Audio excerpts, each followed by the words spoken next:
할렐루야. 제가 이번 주에 좀 감기가 들어서 목소리가 좀 많이 안 나옵니다. 이렇게 월요일, 화요일 안 나오는 목소리로 찬양 인도해서 여러분 어려우셨죠? 괴롭지 않으셨나요? 이만큼 나오는 것도 은혜인 줄 믿습니다. 야고보서 3장은 크게 두 부분으로 나눌 수가 있는데요.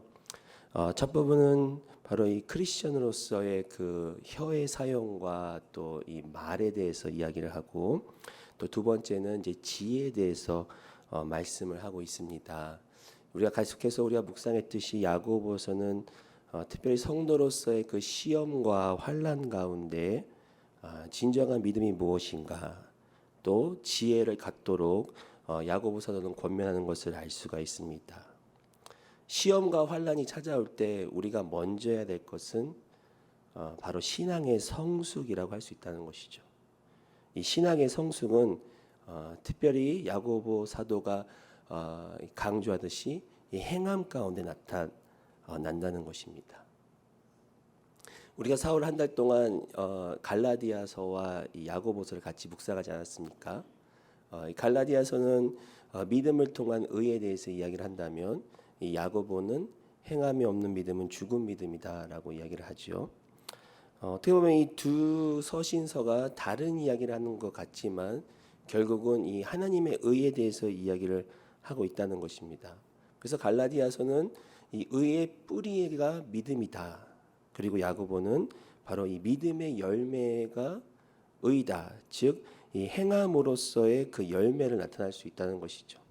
아마 여러분 이미 다 잘 알고 계시기 때문에 결국은 갈라디아서에 얘기하는 이 믿음으로 통한 의와 또 행함이 없는 믿음은 죽은 믿음이라는 이 말씀은 어떻게 보면 이 구원이라는 동전의 양면과 같은 것이다. 서로 연관되는 것인 걸 우리가 알 수가 있는데, 이 특히 야고보서 이 서신의 특징은 다른 바울의 서신처럼 어떤 특정한 수신이 있는 건 아닙니다. 예를 들어서 로마서는 로마에 사는 성도들을 위해서, 또 골로새서는 골로새 성도들을 위해서 쓴 서신이지만, 이 야고보 서신은 이 모든 지역에 퍼져 있는 12지파 성도들에게 쓴 서신이기 때문에 이게 어느 정도 전체적인 지금 그 당시에 겪고 있는 이 성도들의 환난, 또 어려움, 또 그 가운데 나타나는 문제들을 좀 이렇게 포괄적으로 이야기를 하는 것이죠. 그래서 그 포괄적인 뭐냐? 진정한 믿음이 있으면, 진정한 의가 믿음으로 얻었다면 그 열매의 행함을 보여야 된다라고 말씀을 하고 있다는 것이죠. 그래서 야고보서 2장 마지막 절 26절에 보시면, 영혼 없는 몸이 죽은 것 같이 행함이 없는 믿음은 죽은 것이다. 이렇게 우리에게 권면을 하고 있습니다. 그러면서 이제 3장에 들어가면서 첫 번째 이야기하는 것이 이 혀에 대해서 말씀을 하고 있다라는 것이죠. 그래서 우리가 너무나 잘 아시는 말씀이고, 또 사실 야고보서는 그렇게 어려운 서신이 아니에요. 그냥 읽고 그대로 행하면 되는데, 이 야고보 사도가 이 혀에 대해서 무슨 말들을 하는지 같이 본문을 통해서 살펴보기를 원합니다. 우리 1절 같이 한번 읽어보실까요? 시작. 내 형제들아, 너희는 선생된 우리가 더 큰 심판을 받은 줄 알고 선생이 많이 되지 말라. 야고보 사도가 처음으로 얘기하는 거예요. 형제들아, 너희는 선생이 많이 되지 마라. 그 당시에는 이 선생님들이 꽤 인기가 있었습니다. 유대인들에게는 랍비라고 칭할받는 이들이 있었고, 또 이 헬라 문화에서는 이 철학자들, 자신의 어떤 생각과 철학을 다른 사람이 가르치는 사람들이 있었고, 또 저들은 저들의 생각을 이렇게 쟁론하는 것을 좋아했죠. 어디 가나 선생님들은 이렇게 환영을 받습니다. 가르침을 받기를 좋아하고 또 가르치기를 좋아하고. 그런데 야고보는 형제들에게 이러한 선생이 되지 말라라고 오히려 역설을 한다는 것이죠. 그 이유가 무엇입니까? 선생된 자들은 더 큰 심판을 받을 것이다 라고 이야기를 하고 있습니다. 이 말은 그만큼 가르치는 자들, 선생된 자들에게는 그만한 책임이 뒤따른다는 것이죠. 왜냐하면 가르침으로써 우리는 다른 사람들에게 많은 영향력을 끼치게 됩니다. 그렇기 때문에 이 책임이 막중하다는 것이죠. 특별히 영적인 지도자, 또 하나님의 말씀을 가르치는 자들은 그만큼 하나님 앞에 더 우리가 책임이 있다라는 것입니다. 근데 이 야고보 사도는 이 1절에서 이야기하는 것은 선생된 너희가가 아닌 선생된 우리가 더 큰 심판을 갖는다. 그러니까 즉 야고보 사도 자신도 마찬가지로 이 선생된 자로서의 그런 어떤 책임을 가지고 있다라는 것을 이야기를 하죠. 물론 하나님께서는 우리에게 가르침의 은사를 주시고 또 가르침의 그런 소명과 또 부르심으로 세워 주십니다. 그렇기 때문에 하나님 앞에 우리가 소명을 받은 자들은 그만큼 가르치기를 또 우리가 은사를 가지고 행해야겠지요. 하지만 중요한 것은 우리가 말씀을 가르칠 때 그만큼 말씀을 귀히 여기고 또 조심스럽게 가르쳐야 된다는 것입니다. 그리고 웬만하면 부르심이 없다면 은사가 없다면 차라리 가르치지 말라는 것입니다. 예전에 청년부에 있을 때 어떤 어느 수련회에 오신 목사님께서 이런 말씀하셨습니다. 그분이 예수님을 늦게 만나시고 이렇게 다른 일을 하시다가 이제 부르심을 받고 신앙을 하시게 되어서 목사가 되셨는데 그분이 이렇게 말씀하셨어요. 나의 인생 가운데 가장 확실한 투자는 목회자가 된 것이다라는 말씀을 해요. 처음에 그 말 듣고 참 많이 공감을 했어요. 이왕 신앙생활하는 거, 교회 다니는 거, 목회자 되면 그만큼 또 하나님께 더 그 당시에는 그런 생각을 했죠. 그만큼 하나님께 상급도 받고 또 헌신하니까 얼마나 좋아. 사실 제가 그것 때문에 목회자 된 건 아니고요. 하나님의 부르심이 있어서 목회자가 됐지만 그런데 이게 뭐 올해는 안 했어요. 한 이제 10년 좀 넘었는데 하고 보니까 그 말이 그렇게 맞는 말은 아니더라는 거죠. 무슨 말이냐? 이게 잘해야 본전입니다. 지금 목회도. 이 투자가 아니라 이게 얼마나 하나님 앞에 이 혼날 일만 늘어나더라고요. 하나님 말씀을 잘 가르쳐야 되는데 우리 성도님을 잘 이끌어야 되는데 이 하나님 앞에서 잘해야 되는데 얼마나 이 목회가 제가 부족하기 때문에 이 말씀 가르치는 게 얼마나 어렵고 힘든지 오늘도 이렇게 설교 준비를 하는데 참 힘들었습니다. 어려웠습니다. 목소리도 안 나오는데 왜 어려웠는지 나중에 말씀드리겠습니다. 근데 야고보 사도는 이런 선생이 되지 말라라는 이유를 제가 금방 드렸던 말씀과 더불어서 바로 이 말에 있다라는 것이죠. 2절 보시면은 우리가 다 실수가 많으니 만일 말에 실수가 없는 자라면 곧 온전한 사람이라 능히 온몸도 굴레 씌우리라. 그러니까 사도 야고보는 이렇게 얘기하는 거예요. 가르치다 보면 말이 많다는 거예요. 그렇죠? 인간의 모습을 너무 잘 알고 있어요. 말이 많으면 결국은 실수가 많다라는 것이죠. 그렇지 않습니까? 제가 이렇게 목소리가 안 나다 보니까 이번 주는 좀 말을 적게 했어요. 그러다 보니까 좀 실수가 없는 것 같아요. 근데 오늘 좀 말이 나온다도 이렇게 말을 많이 하면 안 되는데 말은 되도록이면 적게 하는 게 좋습니다. 잠언 10장 19절에 말이 많으면 허물을 면하기 어려우나 그 입술을 제어하는 자는 지혜가 있느니라. 그러니까 웬만하면 말하기 전에 생각을 많이 합니다. 그리고 안 하는 게 하는 것보다 낫습니다. 그런데 야고보는 더 나아가서 말에 실수가 없는 자는 온전한 사람이다. 그러니까 말을 제어할 줄 아는 사람은 온몸도 굴레를 씌울 정도로 그런 절제를 할 수 있다. 그만큼 말이 중요하다라는 것을 이야기를 합니다. 이 행함이 없는 믿음은 죽은 믿음이다. 그 첫 번째가 바로 이 말에 있다라는 것이죠. 그러면서 혀에 대해서 얘기하는 것이 첫 번째는 바로 이 혀에는 그만한 권세가 있다라는 것이죠. 3절 보시면은 우리가 말들의 입에 재갈 물리는 것은 우리에게 순종하게 하려고 그 온몸을 제어하는 것이라. 이 동물들에게 말에게 입에 재갈을 물립니다. 이 재갈을 물린다는 것은 결국 우리 인간에게 복종하라고 순종하라고 재갈을 물리고 고삐를 매는 것을 우리가 알 수가 있지요.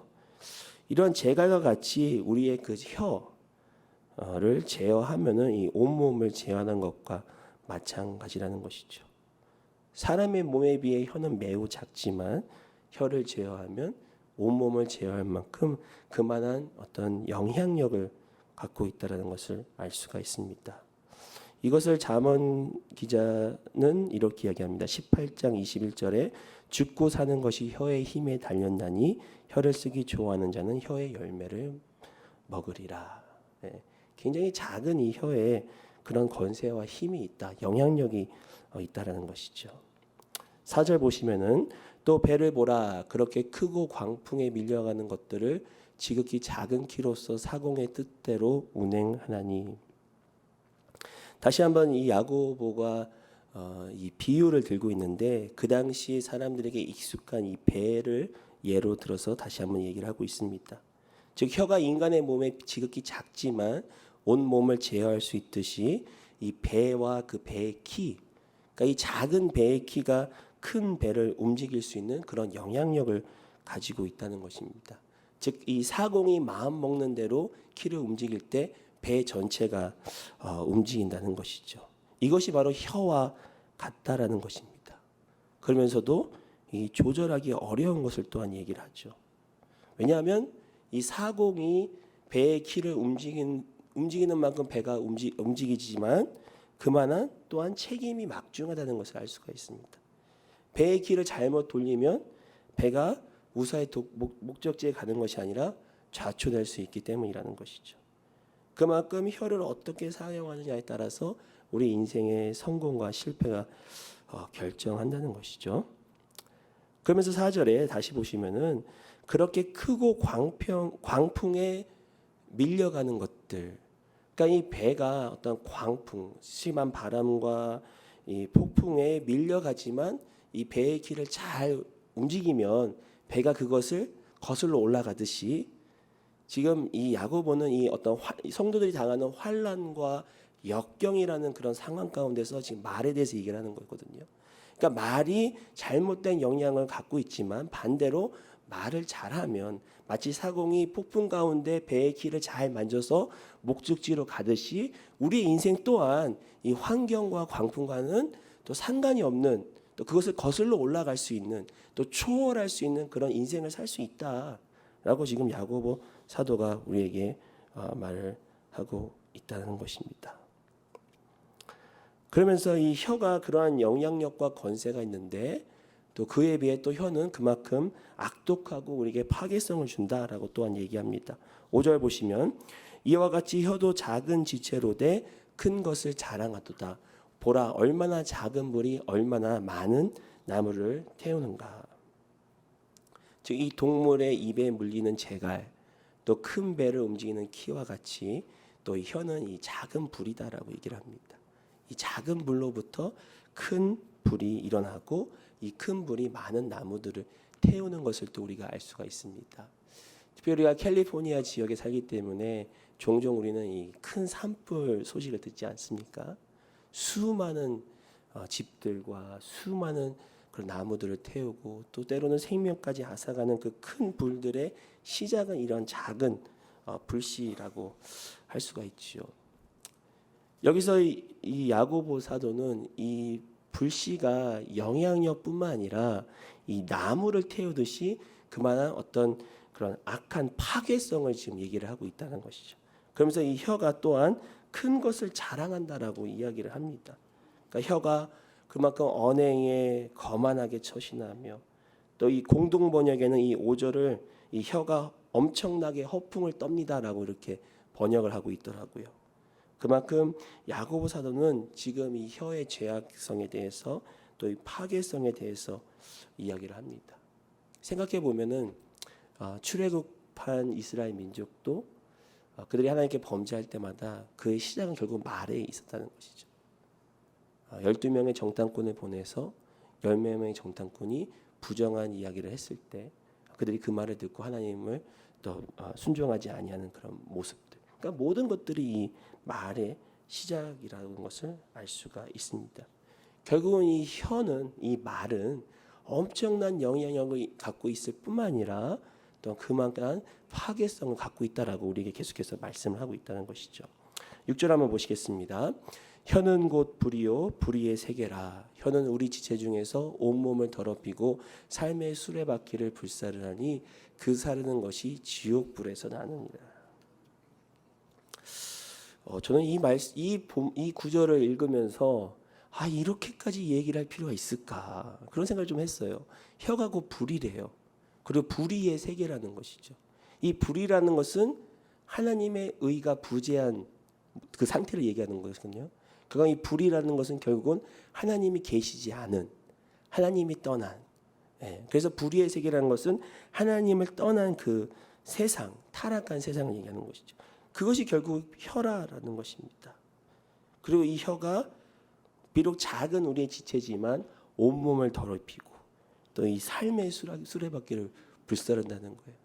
이 삶의 수레바퀴라는 것은 결국 이게 수레바퀴가 굴러가듯이 우리의 삶의 그 여정. 그러니까 이 말이라는 것이 한 번 실수해서 그 순간에만 끝나는 것이 아니라 계속해서 우리 인생 가운데 우리를 걸고 넘어지는 그런 일들이 일어난다는 것이죠. 이 한국 속담에도 발 없는 말이 천리 간다는 얘기가 있듯이 이게 말을 한번 이렇게 했는데 그게 계속 우리 인생 가운데 걸림돌이 될 때가 있지 않습니까? 그러면서 심지어는 그런 것들이 결국 지옥불이다라고 야고보서도가 얘기합니다. 아이 참 이 혹시 야고보서도가 무슨 상처를 받았는지 굉장히 이 말에 대해서 심각하게 얘기를 하고 있어요. 근데 생각해 보면 맞다는 것이죠. 에덴 동산에서 아담과 하와가 범죄한 것도 결국은 이 말에 있지 않습니까? 유혹에 있지 않습니까? 결국은 그때 그 유혹을 받아들임을 통해서 온 인류가 하나님을 떠나는 그런 범죄에 이르게 되었다는 것이죠. 그러니까 지옥불이라는 말이 어떻게 보면 맞는 것 같습니다. 그런데 이에 더해서 야고보는 그러한 혀가 또 이게 쉽게 제어되지 않는다라고 얘기를 합니다. 7절에 보시면 여러 종류의 짐승과 새와 벌레와 바다의 생물은 다 사람이 길들일 수 있고 길들여 왔거니와 8절 혀는 능히 길들일 사람이 없나니 쉬지 아니하는 악이요 죽이는 독이 가득한 것이라. 하나님은 아담과 하와에게 땅에 사는 모든 생물을 다스리라는 그런 권세를 주시고 또 위임하셨습니다. 그런데 혀는 그만큼 길들일 수 없다는 것이죠. 어떻게 보면 혀는 쉬지 않은 악과 같고 죽이는 독이 가득한 것과 같다. 그러면서 우리 성도가 그렇다면 우리 성도가 예수를 믿는 자들이 이러한 혀를 갖고 있는 우리의 모습은 무엇인가? 9절에 보시면 이것으로 우리가 주 아버지를 찬송하고 또 이것으로 하나님의 형상대로 지음을 받은 사람을 저주하나니 10절 한 입에서 찬송과 저주가 나오는도다. 내 형제들아 이것이 마땅하지 아니하니라. 결국은 혀가 불의의 세계라고 했습니다. 불의의 세계라는 것은 하나님을 떠난 그러니까 혀가 하나님을 떠났기 때문에 우리 인생을 불태우고 또 지옥불과 같은 그런 어떤 그 악의 근원이 될 수 있는 그 혀가 지금 우리 예수를 믿는 우리에게도 그 혀를 가지고 있다는 것이죠. 근데 이 하나님을 떠난 혀는 결국은 그 혀로 우리가 모습이 하나님을 찬송하고 또 저주를 한다는 것입니다. 우리는 원래 하나님을 찬송하도록 지음받은 존재입니다. 그런데 그 혀가 동일하게 우리는 저주를 하고 있다는 것이죠. 그러면서 야고보 사도가 다시 한번 비유를 얘기하는데 11절에 샘이 한 구멍으로 어찌 단물과 쓴물을 내겠느냐. 또 12절 내 형제들아 어찌 무화과 나무가 감람 열매를 포도나무가 무화과 열매를 맺겠느냐. 이와 같이 짠물이 단물을 내지 못하느니라. 그러니까 하나님을 찬송하도록 지음받은 우리의 입에서 이 찬송과 저주가 나가는데 그것이 마땅하지 않다는 것이죠.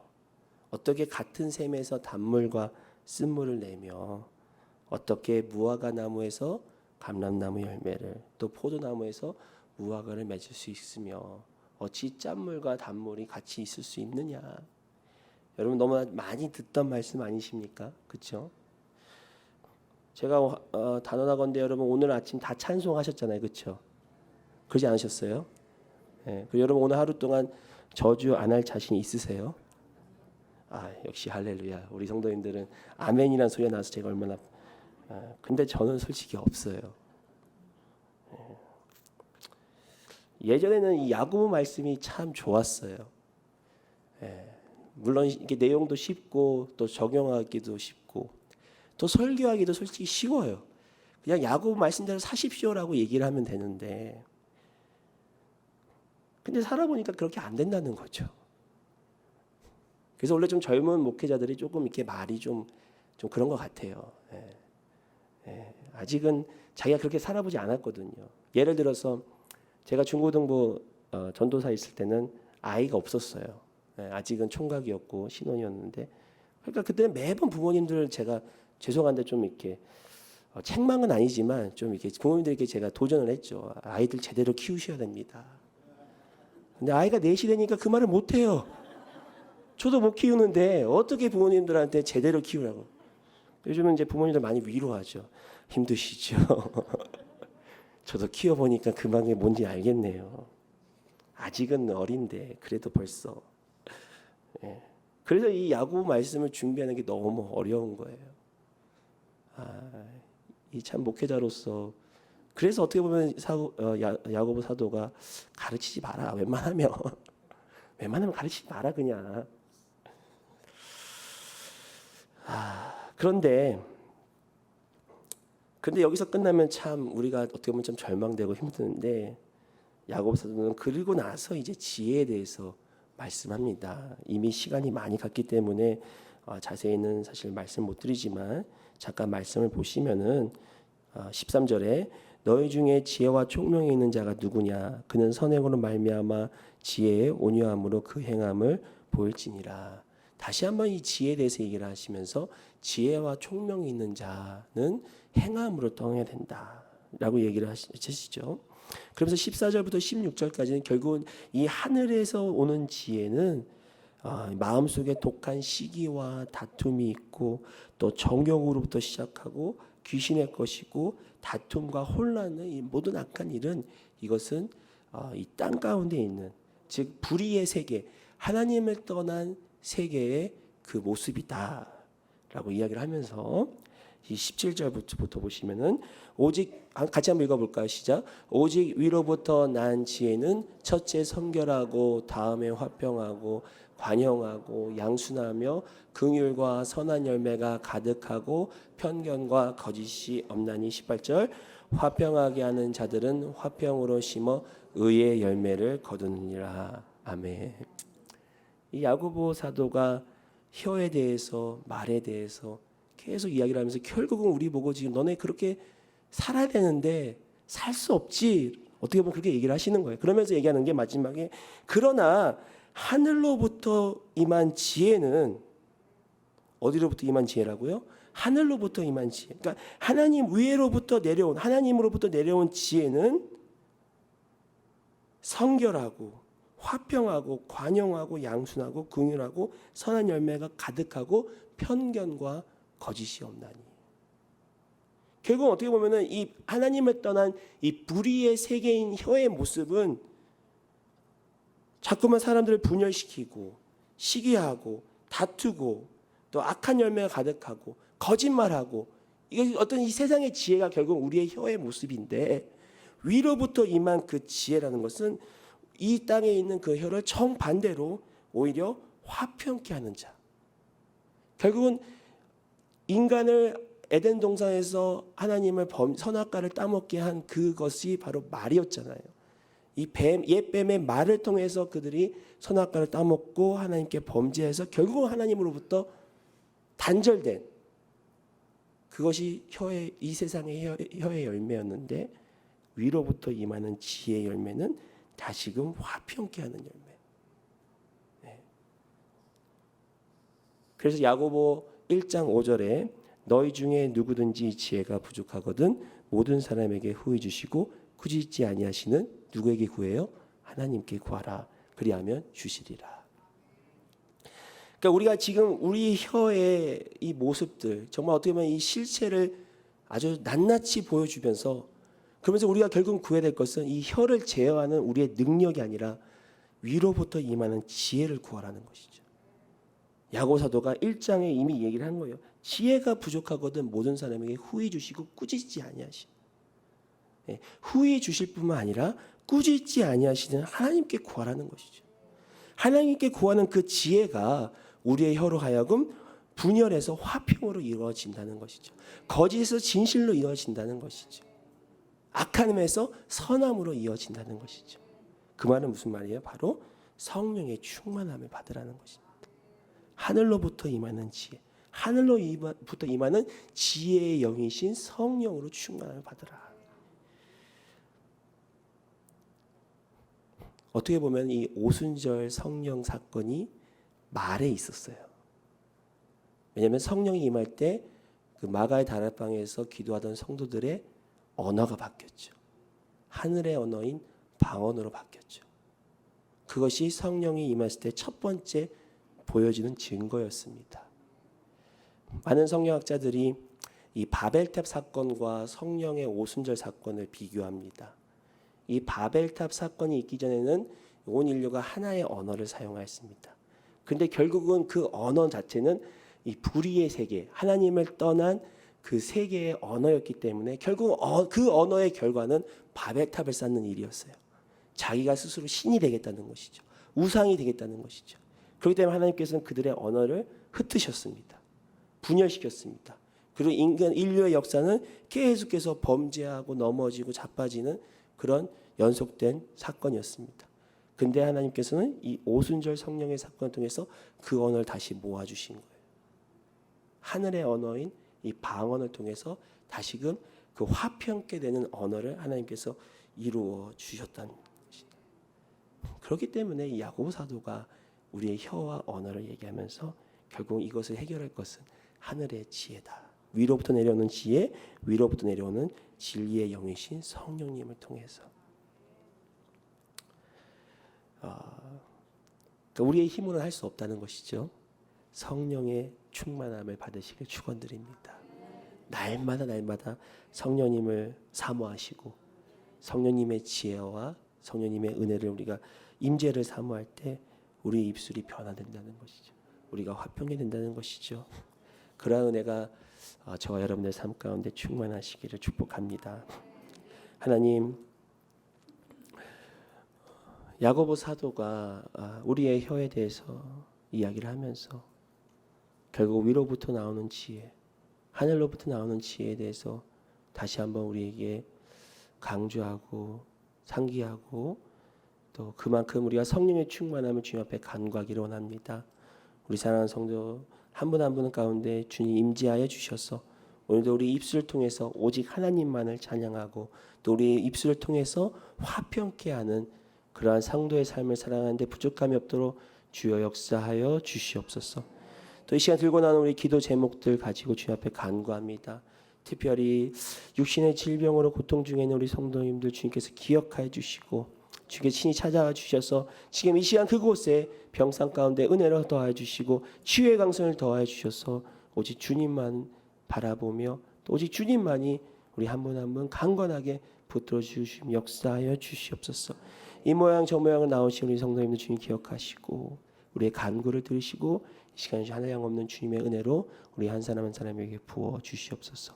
모든 감사드리옵고 예수님의 이름으로 기도드리옵나이다. 아멘. 하늘에 계신 우리 아버지여, 이름이 거룩히 여김을 받으시오. 나라의 마음이시며 뜻이 하늘에서 이루어진 것 같이 땅에서도 이루어지이다. 오늘 우리에게 일용할 양식을 주옵시고 우리가 우리에게 죄 지은 자를 사하여 준 것 같이 우리의 죄를 사하여 주옵시고 우리를 시험에 들지 말게 하옵시고 다만 악에서 구하옵소서. 그 나라와 권세와 영광이 아버지께 영원히 있사옵나이다. 아멘.